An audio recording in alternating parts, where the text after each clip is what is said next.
Atos capítulo 2, versículo de número 37.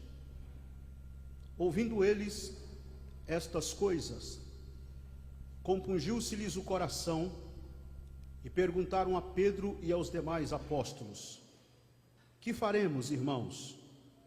Respondeu-lhes Pedro: arrependei-vos e cada um de vós seja batizado em nome de Jesus Cristo para a remissão dos vossos pecados e recebereis o dom do Espírito Santo. Pois para vós outros é a promessa, para vossos filhos e para todos os que ainda estão longe, isto é, para quantos o Senhor nosso Deus chamar.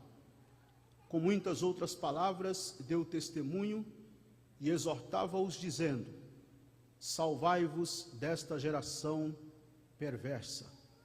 Então os que lhe aceitaram a palavra foram batizados, havendo um acréscimo naquele dia de quase 3.000 pessoas. Os que podem diz amém. Amém. Meus irmãos e irmãs, confesso a vocês que todas as vezes que eu me deparo com este tema de avivamento, nos últimos anos,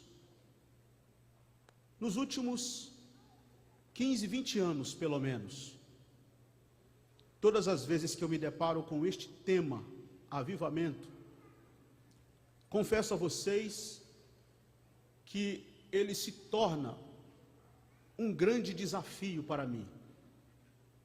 Esse tema, avivamento, se tornou um grande desafio para mim.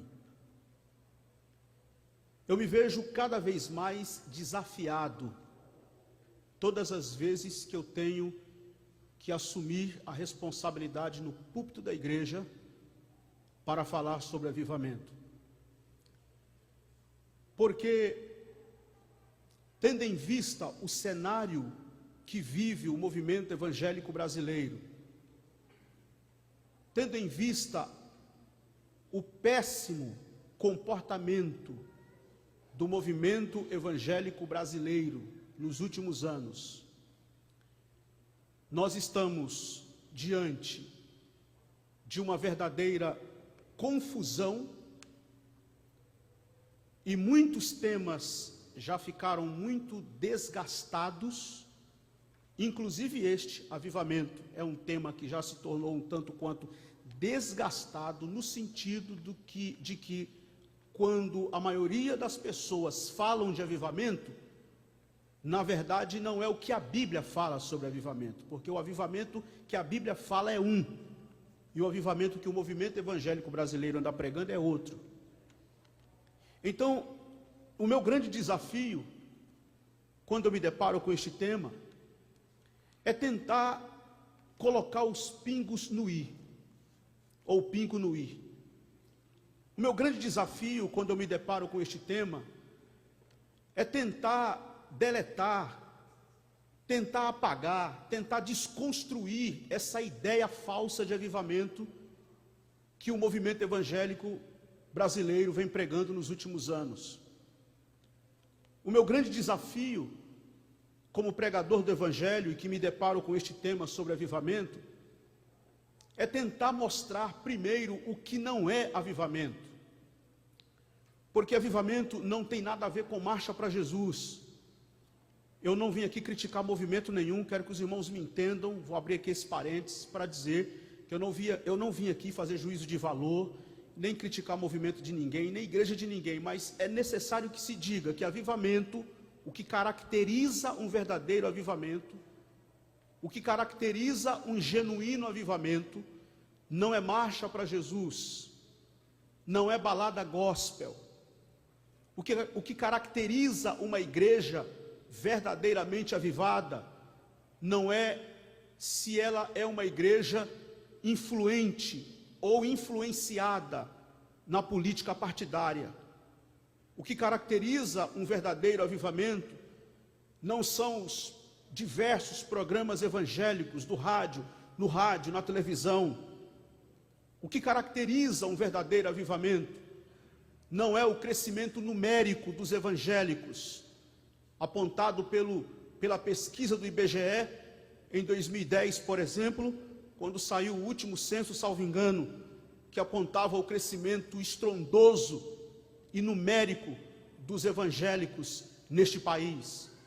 E as estimativas é que para os próximos anos a tendência é que vai haver cada vez mais, vai haver menos católicos e mais evangélicos. Mas não é isso que caracteriza um verdadeiro avivamento. Não é isto que sinaliza um verdadeiro avivamento. Porque quando nós olhamos para a Bíblia, tanto no Antigo como no Novo Testamento, todos os grandes avivamentos, todos os grandes movimentos de avivamentos que a Bíblia nos aponta, tanto no Antigo como no Novo Testamento, foram movimentos, primeiro, promovido pelo Espírito Santo de Deus. Isso aqui precisa ficar muito claro na nossa cabeça. O único capaz de promover um verdadeiro avivamento se chama o Espírito Santo. Avivamento não é agendado pela igreja, não é agendado pelo pastor, não é agendado pelo pregador. Avivamento quem faz não é o cantor, não é o pregador que foi convidado para a semana de avivamento. O avivamento quem produz não são as nossas músicas, os nossos cânticos, por mais que o nosso coração esteja cheio de devoção, mas não é isso. Quem promove um verdadeiro, um legítimo avivamento no meio da igreja é o Espírito Santo de Deus. Em toda a Bíblia nós vamos ver isto, que o Espírito Santo produziu um avivamento, um movimento no meio do seu povo, restaurando o seu povo, curando o seu povo e espalhando cura à sociedade inteira, ao contexto social, cultural daquela sociedade, a partir desta igreja movida, mobilizada, cheia do Espírito Santo. Tanto no Antigo Testamento, como já mencionei, como no Novo Testamento. Nós temos vários relatos no Antigo Testamento de movimentos de avivamento, de despertamento. Eu não tenho tempo para citar aqui, mas eu posso citar para vocês aquele evento lá de Neemias, quando congregou toda a congregação de Israel, de manhã. E quando a Bíblia fala de manhã ali, de manhã não é 8 horas da manhã, não é 7 horas da manhã, de manhã ali é antes do dia clarear, antes que o sol esteja nascendo, toda a congregação de Israel reunida de manhã até o meio-dia, ouvindo Esdras, que era o escriba, que era o leitor da lei, que era o intérprete da lei. Ele estava lendo o livro, e a Bíblia diz que o povo ouvia atentamente, e a Bíblia diz que caiu um grande pranto, choro e pranto, e aquele povo chorava, e chorava de tal modo que a Bíblia diz que eles não conseguiam nem discernir que choro era aquele, se era de tristeza ou se era de alegria. Eu acredito que era um misto de alegria e tristeza, de alegria por estar ouvindo as palavras de Deus, e de tristeza por causa dos seus próprios pecados, em estado de arrependimento diante de Deus. No Novo Testamento, eu posso citar aqui um exemplo. No Novo Testamento, há vários, mas também não tenho tempo para citar todos, então apenas um exemplo. Gosto muito do texto de Atos dos Apóstolos, quando nos mostra o apóstolo São Paulo chegando na cidade de Éfeso. A cidade de Éfeso era uma cidade extremamente idólatra. Havia lá o templo da deusa Diana. Inclusive os turistas levavam lucros para a cidade de Éfeso, por conta da estrutura, o templo da deusa Diana, as miniaturas do templo da deusa Diana que eles faziam e vendiam para os turistas. Uma cidade idólatra. E o apóstolo São Paulo chegou em Éfeso e começou a pregar o evangelho.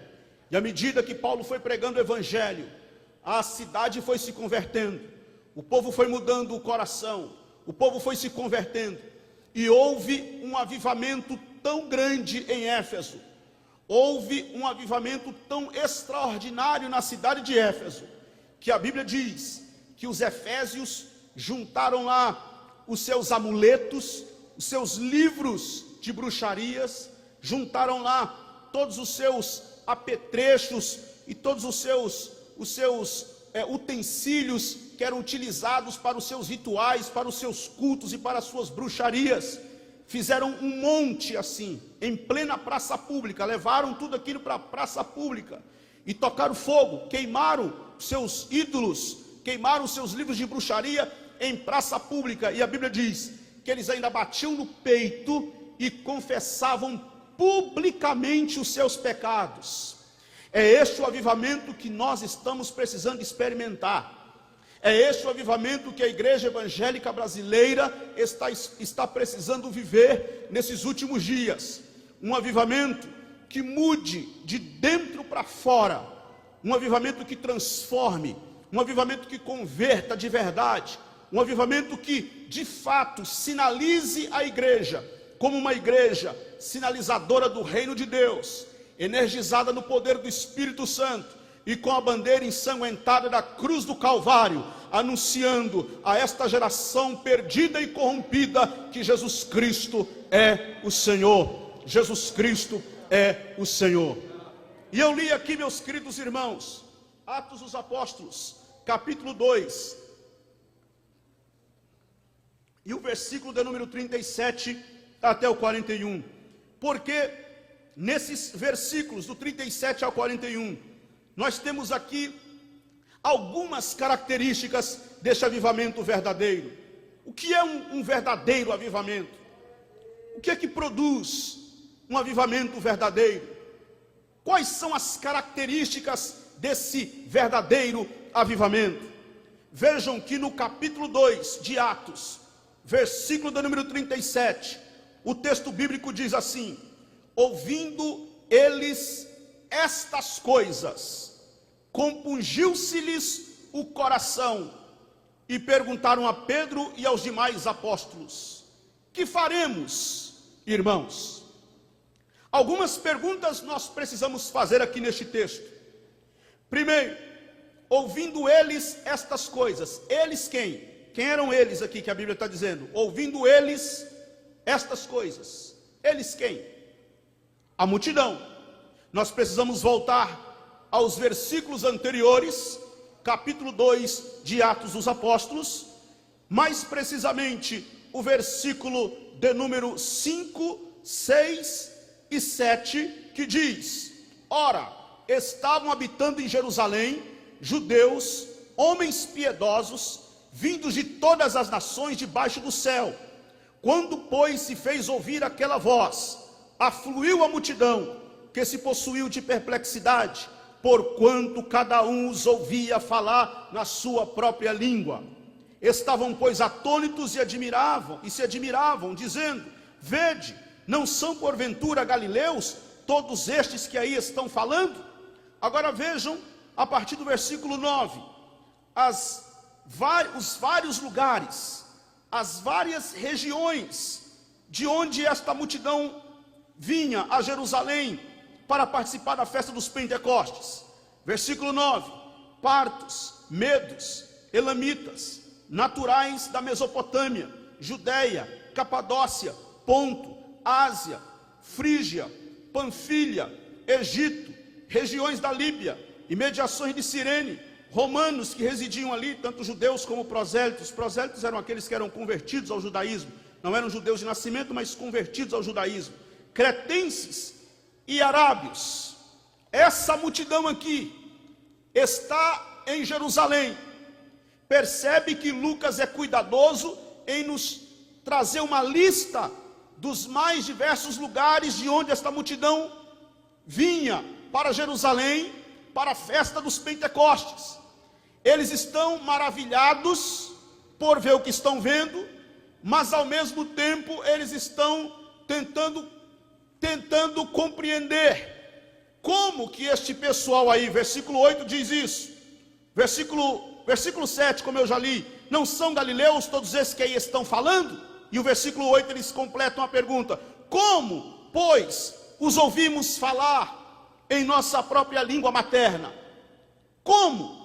Ao mesmo tempo que eles estão maravilhados, porque estão ouvindo das grandezas de Deus, estão ouvindo falar na sua própria língua, ao mesmo tempo eles estão confusos em relação a isso. Sem contar que essa pergunta, não são galileus? Ela tem um ranço de preconceito. Não são galileus? Quer dizer, onde foi que esse pessoal aprendeu a falar essas línguas? Porque a maioria deles eram rústicos pescadores, semi-analfabetos, muitos deles, ou a maioria, ou todos eles, semi-analfabetos. Nunca vimos eles cursando idiomas nas universidades da Palestina.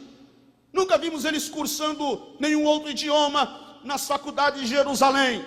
Não são galileus? A língua que eles falavam era malemalho, o aramaico, que o aramaico na verdade era um dialeto do hebraico. Um dialeto do hebraico, que era a língua que eles falavam, que era a língua que Jesus também falava. Não são galileus?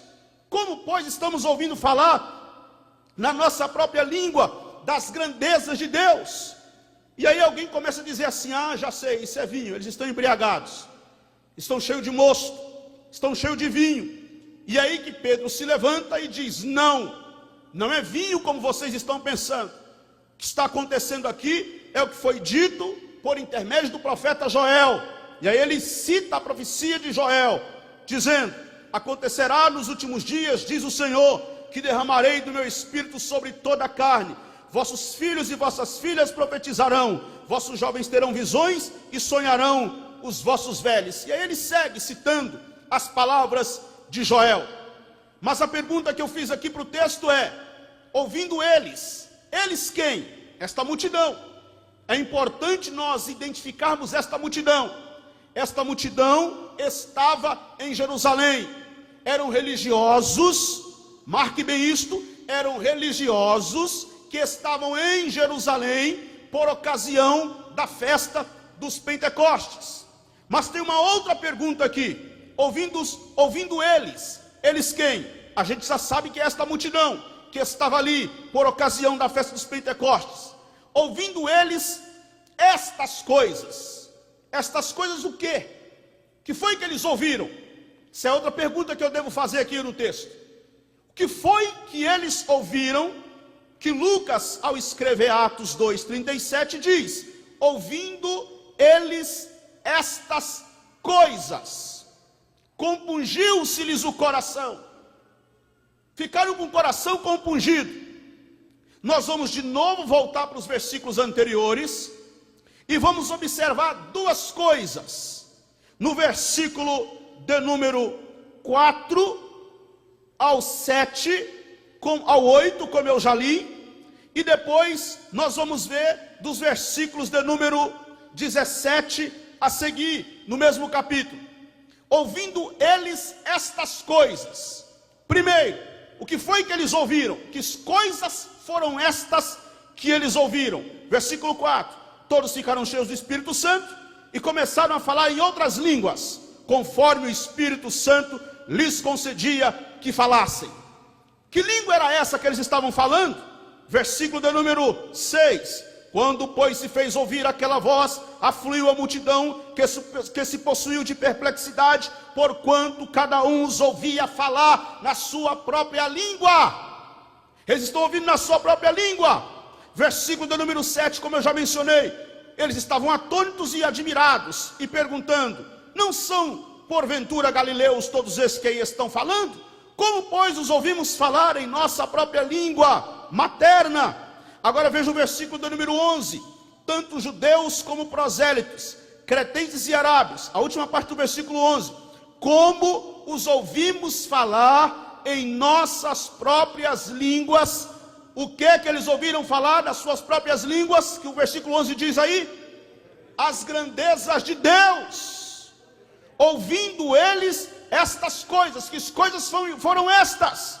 As grandezas de Deus, que a igreja cheia do Espírito Santo, que a igreja mobilizada no poder do Espírito Santo, pregou no dia de Pentecostes.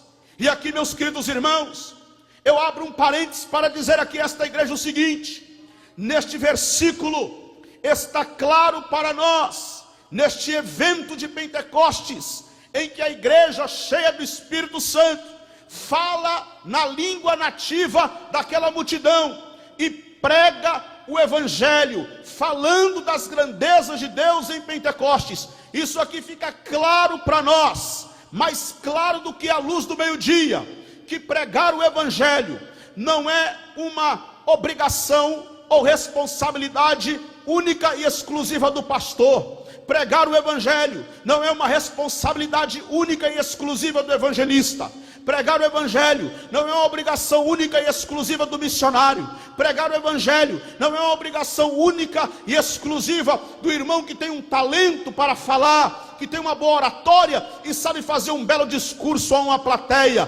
Pregar o evangelho não é dom. Pregar evangelho não é dom. Eu já vi crente dizendo: eu não prego evangelho porque eu não tenho dom. Mas pregar o evangelho não é dom. Não confunda pregar o evangelho com o dom da palavra, que Paulo vai dizer lá na frente, na carta aos Coríntios, que não tem nada a ver uma coisa com a outra. Pregar evangelho não é dom. Pregar evangelho é ordem, é mandamento, é imperativo. Ide por todo mundo, pregai o evangelho a toda criatura. Quem crê e for batizado será salvo, quem não crê será condenado. Estes sinais seguirão os que crerem: em meu nome expulsarão os demônios, falarão novas línguas, pegarão em serpente, e se beberem alguma coisa mortífera não lhes fará mal, e porão a mão sobre os enfermos e eles serão curados. Ide, fazei discípulos de todas as nações, batizando-os em nome do Pai, do Filho e do Espírito Santo, ensinando-os a guardar todas as coisas que eu vos tenho ensinado, e eis que eu estou convosco todos os dias, até a consumação dos séculos. Ele disse mais, Atos dos Apóstolos, capítulo de número 1, versículo de número 8: recebereis o poder do Espírito Santo que há de vir sobre vós, e servireis testemunhas, tanto em Jerusalém, como em Samaria, em toda a Judeia, e até os confins da terra. Portanto, aqui está, no dia de Pentecostes, no dia que o Espírito Santo resolveu inaugurar a igreja, no dia que o Espírito Santo resolveu encher a igreja, aqui está o Espírito Santo mobilizando a igreja inteira, da porta ao púlpito, do púlpito à porta. Todos têm a responsabilidade com a pregação do evangelho. Você não tem escusas, você não tem desculpas. Todo crente legitimamente convertido, que já passou pelo Calvário, está sobre os seus ombros a responsabilidade de levantar a bandeira da cruz e anunciar que Jesus Cristo é o Senhor, Jesus Cristo é o Senhor, Jesus Cristo é o Senhor. Louvado seja o nome de Jesus.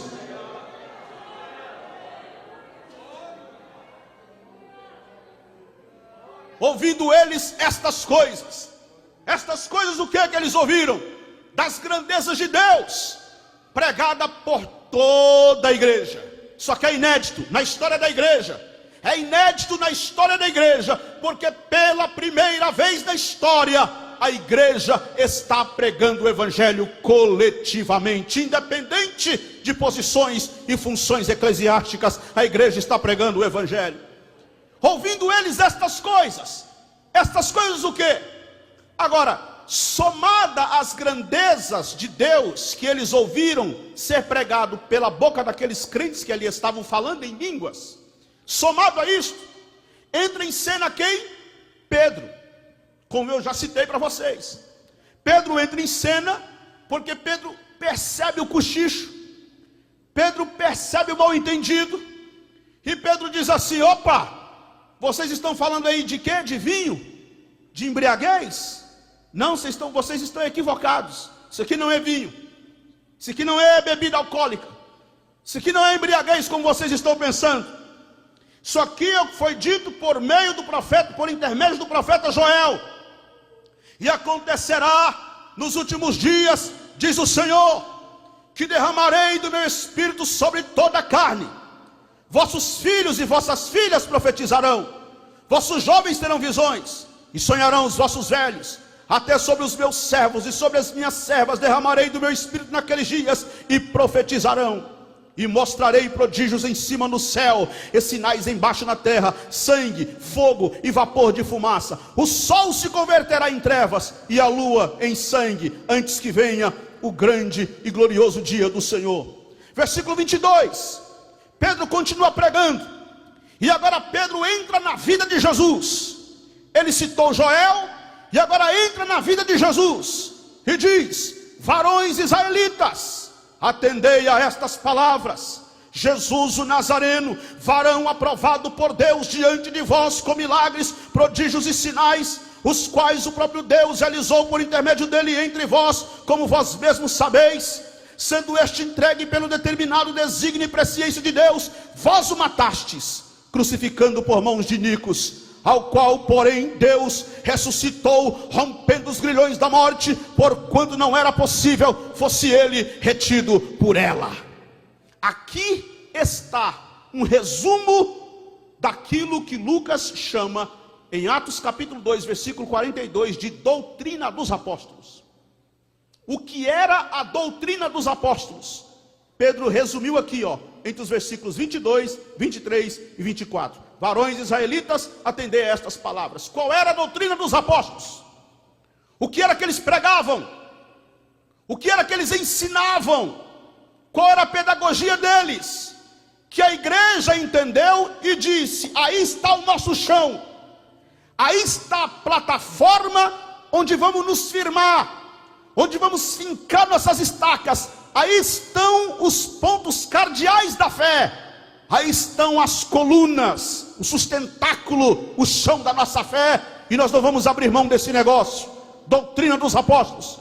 Qual era a doutrina dos apóstolos? O que era que eles pregavam? Primeiro, eles pregavam e diziam o seguinte: Jesus não é um personagem lendário, Jesus não é uma lenda, Jesus não é uma ficção, ele é um personagem da história. Versículo 22, Jesus o Nazareno.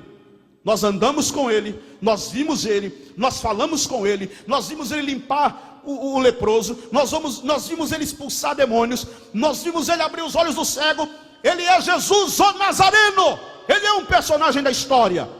2, qual era a doutrina dos apóstolos? O que era que eles ensinavam? Em segundo lugar, eles pregavam e diziam: Jesus viveu uma vida santa, aprovada por Deus e provada por sinais e por maravilhas. Versículo 22, Jesus o Nazareno, varão aprovado por Deus diante de vós com milagres, prodígios e sinais, os quais o próprio Deus realizou por intermédio dele entre vós. Jesus viveu uma vida santa.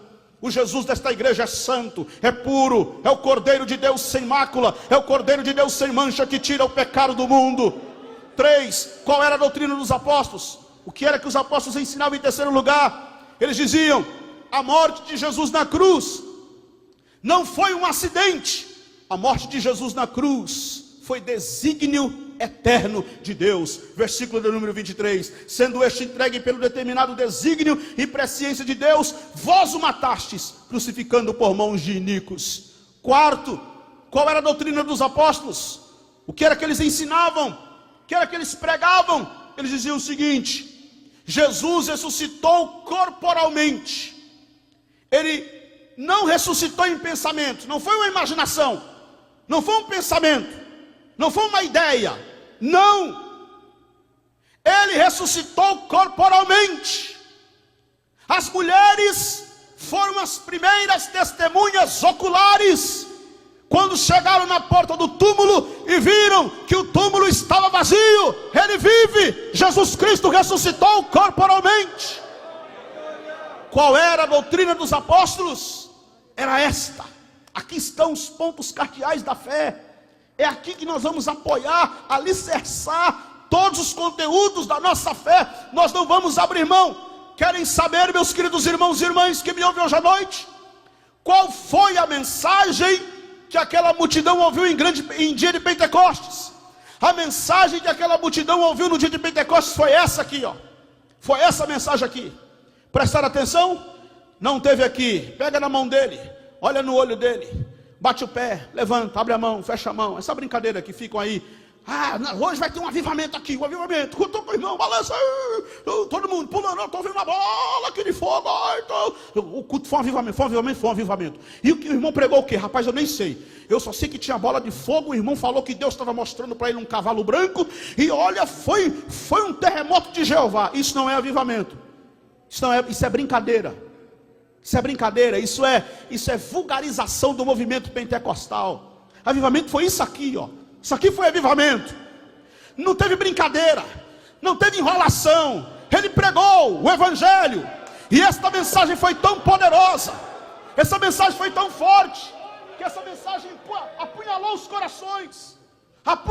corações, porque o versículo 37 diz assim: ouvindo eles estas coisas, compungiu-se-lhes o coração. Você sabe o que é essa palavra compungiu?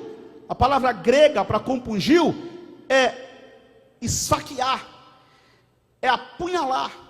A palavra grega para compungido é apunhalar, é rasgar com o punhal, é rasgar com a faca, é deixar esfaqueado. Isso é a palavra grega para compungido. Foi assim que Pedro deixou aquela multidão, com uma mensagem simples. E é interessante que quando Pedro chega aqui no versículo 24, que ele diz: ao qual Deus ressuscitou, rompendo os grilhões da morte, porquanto não era possível fosse ele retido por ela. Aqui Pedro dá o tom da pregação. Qual foi o tom da pregação de Pedro? A ressurreição. Qual foi a grande ênfase da mensagem de Pedro? A ressurreição. Você não vejam aí? Versículo 24: Deus ressuscitou, rompendo os grilhões da morte, porquanto não era possível fosse ele retido por ela. Versículo 29: irmãos, seja-me permitido dizer-vos claramente a respeito do patriarca Davi. Agora ele já está citando Davi, que ele morreu e foi sepultado, e o seu túmulo permanece entre nós até hoje. Davi, Pedro dizendo lá em Pentecostes, Davi, nosso patriarca, morreu e o seu túmulo permanece entre nós até hoje. Sendo, pois, profeta, e sabendo que Deus lhe havia jurado que um dos seus descendentes se assentaria no seu trono, prevendo isto, referiu-se à ressurreição de Cristo, que nem foi deixado na morte, nem o seu corpo experimentou corrupção. Quer dizer, não deu nem tempo de deteriorar, não deu nem tempo dos vermes, dos micróbios comerem o corpo de Jesus. Não viu corrupção. A este Jesus Deus ressuscitou, do que todos somos testemunhas. Oh, aleluia! Meu querido irmão, minha querida irmã, na minha singela opinião, não há uma mensagem mais impactante do que dizer: o túmulo dele está vazio. Não há uma mensagem mais impactante do que pregar: a sepultura está vazia. Há mais de 2000 anos, a maior notícia que circulou o planeta Terra foi naquele domingo de madrugada, quando aqueles anjos se apresentaram àquelas mulheres e disse: ele não está mais aqui, porque já ressuscitou.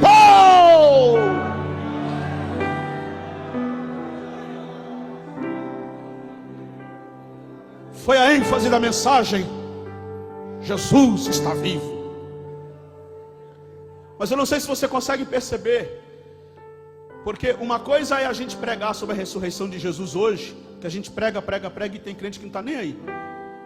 Sinceramente, tem vezes que eu tenho a impressão que muitos crentes hoje, nossas igrejas, estão com o mesmo comportamento daqueles filósofos epicureus e estoicos, lá de Atos capítulo 17, versículo 18, que diz o quê? Atos 17, 18. Alguns dos filósofos epicureus e estoicos contendiam com Paulo, havendo quem perguntasse: o que quer dizer esse tagarela? E outros diziam: parece pregador de estranhos deuses. Por que eles estavam chamando Paulo de tagarela e chamando Paulo de pregador de estranhos deuses? O próprio versículo responde: pois pregava a Jesus e a ressurreição. Olha o que incomoda eles aí, pastor Eliseu. O que deixa eles incomodados? Está falando de Jesus e da ressurreição. Sei não, é um tagarela, é um pregador de estranhos deuses. Às vezes eu tenho a sensação que tem muitos crentes assim nos nossos dias hoje. Jesus ressuscitou, eu ouvi falar mesmo. Cristo vive, parece que quando eu era criança minha avó me contou uma historinha dessa. Jesus ressuscitou, parece que o mês passado o pastor pregou isso na ceia. E a ressurreição de Jesus já não significa mais para ele o que significou para os cristãos do primeiro século. E eu lamento lhe dizer, meu irmão, minha irmã, que se você perdeu o sentido da ressurreição de Jesus, Você morreu. Não faz o menor sentido nem eu falar e nem você estar aqui. E essas palavras não são minhas, eu estou emprestando ela do apóstolo São Paulo, que disse: se Cristo não ressuscitou, é inútil a minha pregação e é vã a vossa fé. Mas aí Paulo diz: mas de fato Cristo ressuscitou dentre os mortos, sendo Ele a primícia dos que dormem. Jesus ressuscitou e está vivo. Foi com esta mensagem aqui que Pedro fez, perdão a expressão, Pedro fez uma arruaça com essa mensagem aqui. Uma arruaça no bom sentido. Que ele foi pregando, e o punhal foi cravando no coração do povo. E punhal para cá, e punhal para lá, que era a palavra, né? Flechada da palavra nos corações. E foi flechando, e foi flechando. Quando chegou no versículo de número 36, Pedro termina o sermão e diz assim: esteja absolutamente certa, pois toda a casa de Israel, de que a este Jesus, que vós crucificastes, Deus o fez Senhor e Cristo. E sentou. Terminou aqui e sentou. Porque diga-se de passagem, Pedro não foi um convidado para pregar no culto igual eu fui convidado aqui hoje, pastor. Pedro nem pensava nisso aqui. Por isso que eu disse que ele terminou e sentou. Porque ele nem pensou nisso aqui, ele só queria explicar. Ele só queria dizer: olha, calma aí, pode deixar. Calma aí, que eu vou explicar para vocês. Isso aqui não é vinho, não. Ele só queria explicar, é só isso que ele queria fazer. O profeta Joel já havia profetizado. Vocês não lembram o nome do profeta Joel? É só isso. Só que quem disse que alguém cheio do Espírito Santo, que alguém tomado, dominado pelo poder do Espírito Santo, quem disse que quem está cheio do Espírito Santo consegue fazer o que ele quer? É o Espírito Santo que dirigiu. Foi o Espírito Santo quem conduziu e disse: a mensagem é essa, Pedro, entra por aqui, ressurreição, toca a ressurreição na cabeça desse povo aí, toca a ressurreição no coração deles, toca a ressurreição na mente deles. Sabe por quê? Porque era um desafio pregar que Jesus estava vivo. Era um desafio. Calma um instantinho, você está querendo me dizer que aquele andarilho de Nazaré, que andou entre os pobres, que andou com mulheres de moral duvidosa, você está querendo me dizer que aquele cubilão, beberrão, amigo de publicanos e pecadores, inimigo do Estado, condenado pelo imperador, que foi açoitado, espancado violentamente, pendurado entre dois ladrões e morreu como um criminoso comum, você está querendo me dizer que ele está vivo? É isso mesmo, eu estou dizendo que ele está vivo, ele ressuscitou, ele vive. Não, mas você está brincando com o império, você está pedindo para morrer. Pregar que Jesus ressuscitou aqui era colocar o pescoço da guilhotina. Você está desafiando o imperador, você está zombando das forças poderosas, das legiões romanas. Você está zombando, é isso mesmo, porque ele é o vencedor da morte. Ele é o vencedor da morte. Ele é o vencedor da morte. Ele venceu o inferno. Ele venceu o pecado. Ele venceu a morte. Ele venceu o Hades. Ele venceu. Ele venceu. Ele venceu. Esta é a nossa mensagem. Jesus ressuscitou.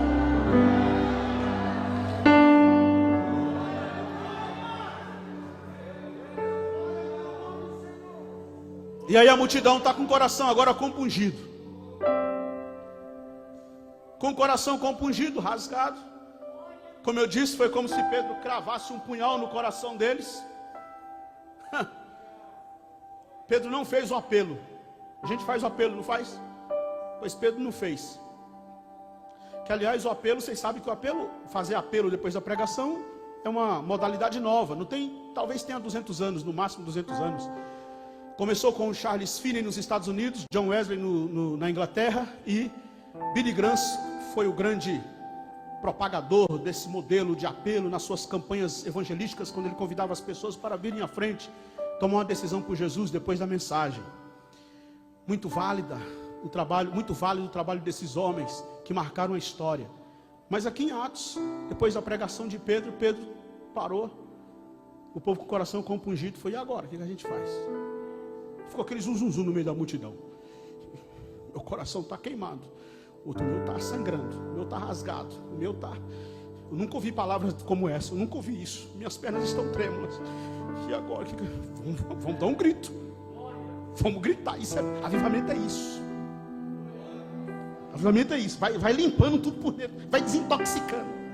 Avivamento desintoxica. Foi desintoxicando aquele povo. Aí eles não aguentaram. E agora, varões galileus? O que nós vamos fazer agora? Explica para nós, o que faremos?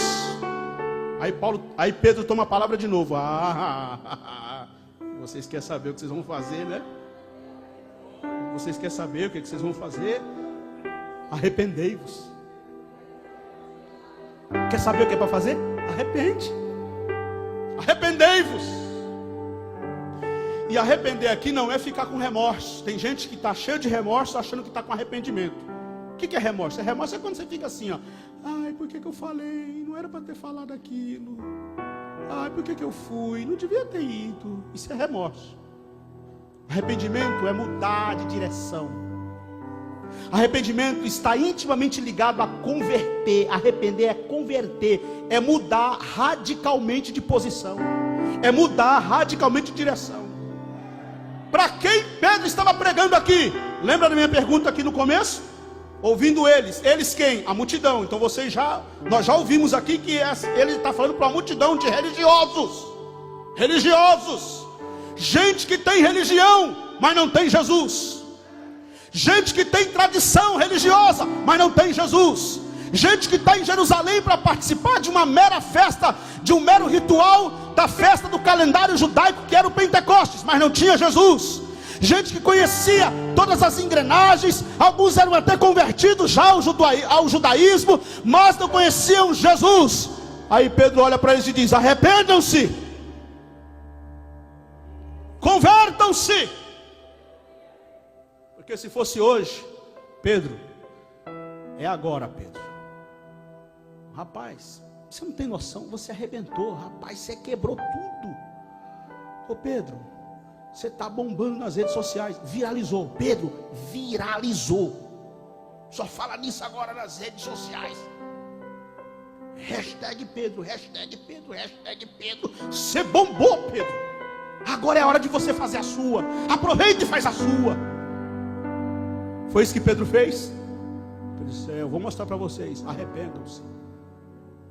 Uma mensagem que a gente não quer ouvir mais, né? A gente é santo demais para ter que ouvir arrependa-se. Eu sou santo demais para ter que ouvir te converta, Nilson. Te converta. Eu sou muito santo para ter que ouvir isso. Se arrependa, Nilson. Bota teu joelho aí no chão, coloca tua boca no pó, rasga teu coração diante de Deus, te converta. Abra mão da sua zona de conforto, abra mão dos seus caprichos e volte para Deus. Rasgue a tua alma diante de Deus. Eu sou muito santo para ter que ouvir isto. Muito santo. E é o que nós estamos vendo no movimento evangélico brasileiro. Por isso que eu comecei aqui a minha mensagem fazendo essa crítica do movimento evangélico brasileiro. Não adianta a luz apagada, não adianta mudar o ritmo do culto, não adianta parede preta, não adianta ritual, não adianta show, não adianta cantor famoso, galera famosa, não adianta. Ou nós nos voltamos aos pés do Calvário, ou a igreja está fadada ao fracasso. E me entenda, eu não estou criticando a estratégia. Eu não estou criticando a estratégia, apagar a luz, fez um culto diferente para trazer. Não é a estratégia é válida. O que eu estou querendo dizer é o seguinte: há algo muito mais complexo. A nação está enfrentando uma crise política sem precedentes, está enfrentando uma crise econômica sem precedentes, está enfrentando uma crise social sem precedentes, mas há uma crise muito mais grave, muito mais complexa que a nação está enfrentando, que é a crise espiritual, é a crise de avivamento. Mas eu creio, o Espírito de Deus vai soprar neste país, vai soprar nesta nação, para levantar uma igreja verdadeiramente comprometida com a sua palavra e com o seu reino.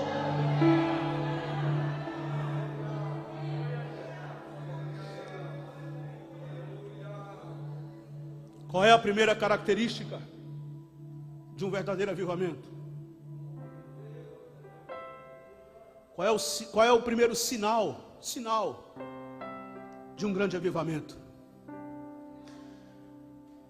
é quando a igreja está firmada, fincada, alicerçada na palavra da cruz de Cristo. 3. Primeiro, uma igreja fincada, firmada, fundada na palavra da cruz. Segundo, uma igreja que aceita a mensagem do arrependimento. Terceiro, eu termino aqui.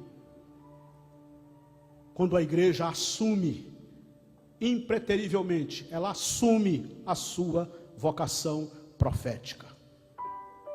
Versículo de número 40. Com muitas outras palavras, deu testemunho e exortava-os dizendo: salvai-vos desta geração boazinha.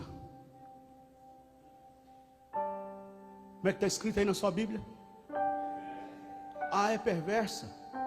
Salvai-vos desta geração perversa. Ah, sim. Há 2000 anos Pedro já estava falando isso.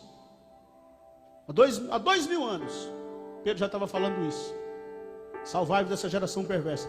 Hoje, se a gente falar qualquer coisa, essa geração, quem é ele? O que ele quer dizer com isso?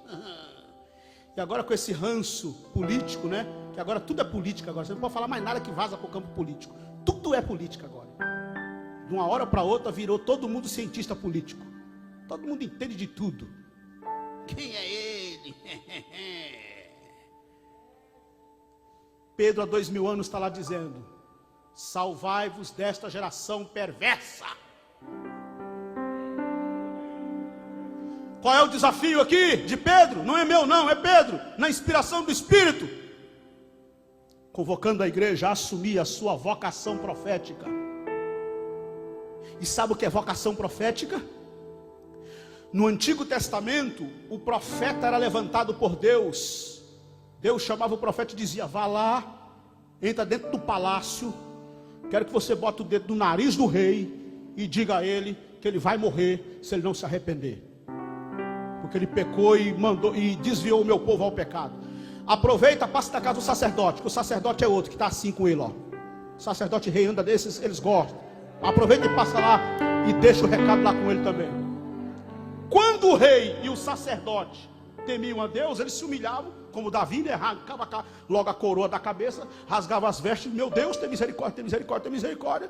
Amém. Agora, quando o rei era folgado, desculpa a expressão, mas quando o rei era folgado, tupetudo, e o sacerdote pior ainda: quem é você, rapaz? Chama o soldado lá, prende ele, bota lá no calabouço, dá uma surra nele. Não, fala o seguinte: mata ele. Já falou, esse aí já falou demais. Mata ele. Matava os profetas. O profeta, esse era o ministério do profeta veterotestamentário. Denúncia. Se levantava para denunciar, pregava esperança para o povo espoliado, roubado, e denunciava as estruturas de poder política e religiosa. Na graça, nós não temos mais profeta nesse quilate de Isaías, Jeremias, Amós, Oséias, Miqueias. Nós não temos mais profeta nesse quilate na graça. Agora quem assume essa vocação é a igreja. A igreja assumiu a vocação profética hoje. Qual é o papel da igreja? Qual é o papel do sal? Qual é o papel da igreja comprada e lavada no sangue de Jesus, redimida pelo sangue da cruz? Qual é o papel da igreja chamada na santa vocação do Espírito Santo para ser luz do mundo e sal da terra? Essa é uma voz profética. É denunciar todas as estruturas corruptas, é se levantar como embaixadora do céu, como baluarte da verdade, e dizer a este mundo: salvai-vos, salvai-vos, salvai-vos, salvai-vos, salvai-vos desta geração perversa.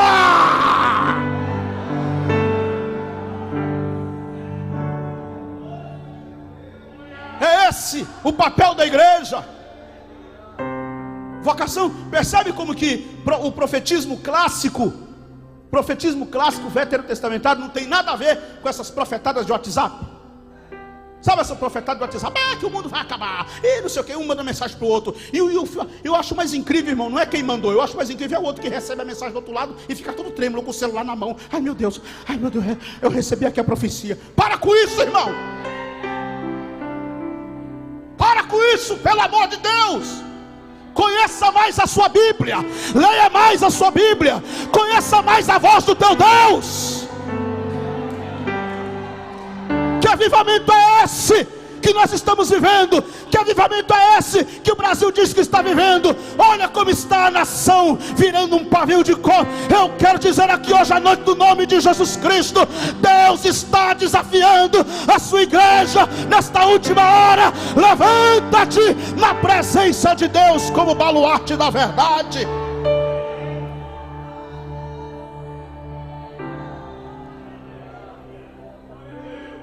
Papel do sal, da igreja, baluarte da verdade, exercer a sua vocação profética,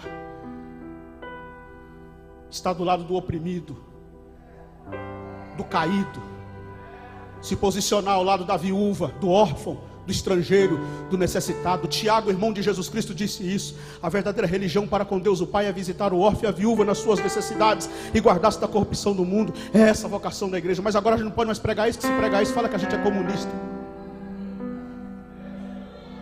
Se a gente prega que a igreja tem que cuidar, é comunista. Ele é comunista. Esses dias eu perdi a paciência com eu pregando a Atos dos Apóstolos, falando da igreja primitiva. Você é comunista, irmão? Isso é comunista para você? Então eu sou. Pronto. Então eu sou. Esse é o papel do sal da igreja. A igreja não tem o direito. A igreja não tem o direito. A igreja não tem o direito de desejar lamber as botas do poder. Não tem. A igreja não tem o direito de desejar desfilar livremente nos corredores do palácio. Não tem. A igreja foi chamada para ser castigada debaixo do sol da justiça, levantando a bandeira ensanguentada do Calvário e anunciando: Jesus Cristo é o Senhor, Jesus Cristo é o Senhor, Jesus Cristo é o Senhor.